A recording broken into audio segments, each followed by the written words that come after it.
Meu Senhor e meu Deus, creio firmemente que estás aqui, que me vês, que me ouves. Adoro-te com profunda reverência, peço-te perdão dos meus pecados e graça para fazer com fruto este tempo de oração. Minha Mãe Imaculada, São José, meu Pai e Senhor, anjo da minha guarda, intercedei por mim. Estamos já na Semana da Paixão, que é a semana que antecede a mais importante do ano e que por isso recebe o nome de Semana Santa. Nessa próxima semana celebraremos a instituição da Eucaristia, celebraremos também a paixão e morte de Jesus, para depois, na Vigília Pascal ou no domingo seguinte, celebrarmos com grande alegria a ressurreição de Nosso Senhor.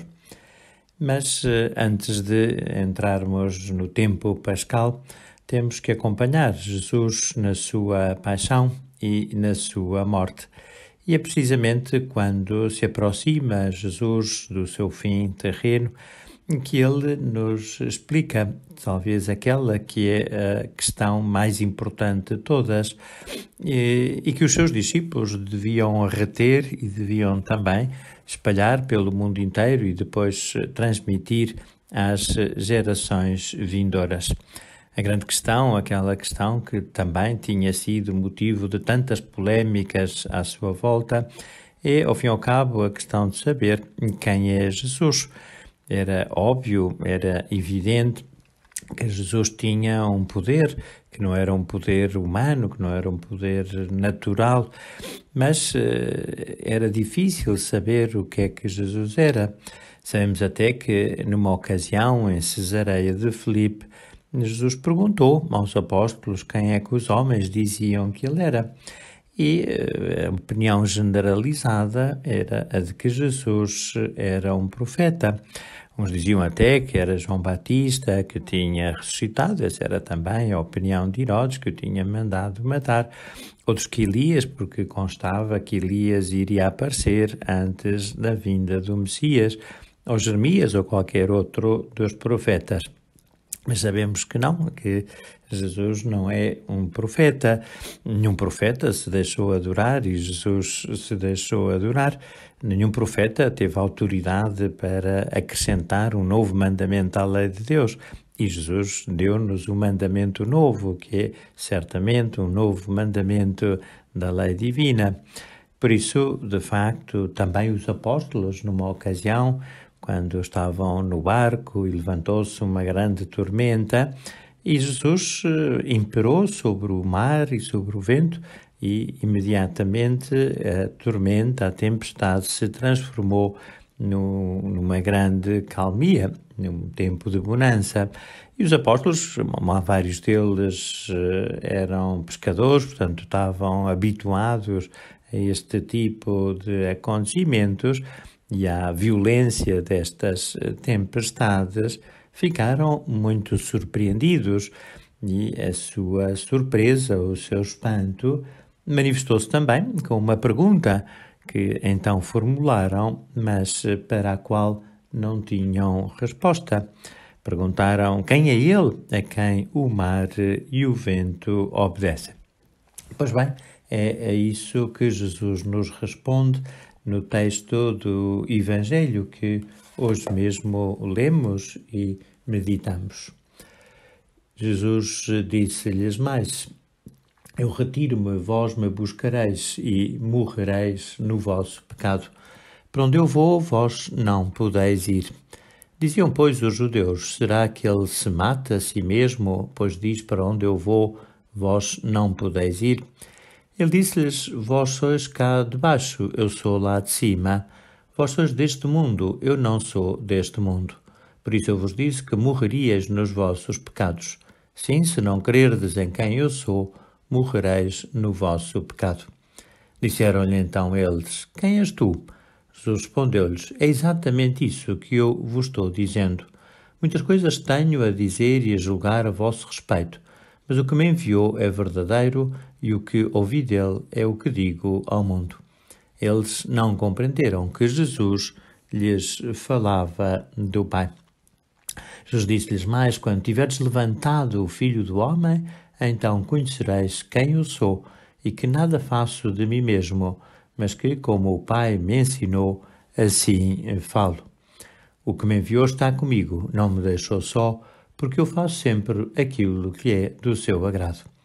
Dizendo ele estas coisas, muitos acreditaram nele. Sabemos que Jesus diz agora, já de uma forma mais aberta, mais clara, que ele é o Filho do Pai. E é esta mesma declaração, Jesus dizer que é Filho do Pai, que causa a sua condenação, porque os judeus daquela altura compreendiam que ao ser Filho do Pai era também Deus, porque o Pai é Deus. Os pais transmitem a sua natureza aos filhos. Um hipopótamo não pode ser pai de uma girafa, ou um rinoceronte não pode ser pai de uma andorinha. Cada animal transmite àqueles que gera a sua mesma natureza. Não é possível outra coisa. Se Deus é pai de Jesus, então Jesus é Deus e é, portanto, da mesma natureza do seu pai. Sabemos que neste caso é um pouco diferente, porque sendo o Pai Deus e sendo o Filho Deus, não são dois indivíduos diferentes, como seria a girafa pai e a girafa filho, ou o rinoceronte pai e o rinoceronte cria. Neste caso, como sabemos, o Pai e o Filho são o único Deus na unidade do Espírito Santo. E por isso acreditamos na Trindade, três pessoas realmente diferentes, mas três pessoas que realmente são Deus, mas são um único e o mesmo Deus. E por isso a Trindade não multiplica Deus, não é um politeísmo, mas a Trindade é uma manifestação da unidade de Deus, Deus que é, portanto, uno e trino. Mas sabemos também, e isso é certamente para nós também agora um pouco misterioso, que Nosso Senhor disse que só quando Ele for levantado da terra é que nós poderemos conhecer quem Ele é. Este levantar da terra de Jesus não é no trono a que Ele tem direito e que será manifesto no final do mundo, no fim do mundo, mas esta elevação de Cristo é na cruz.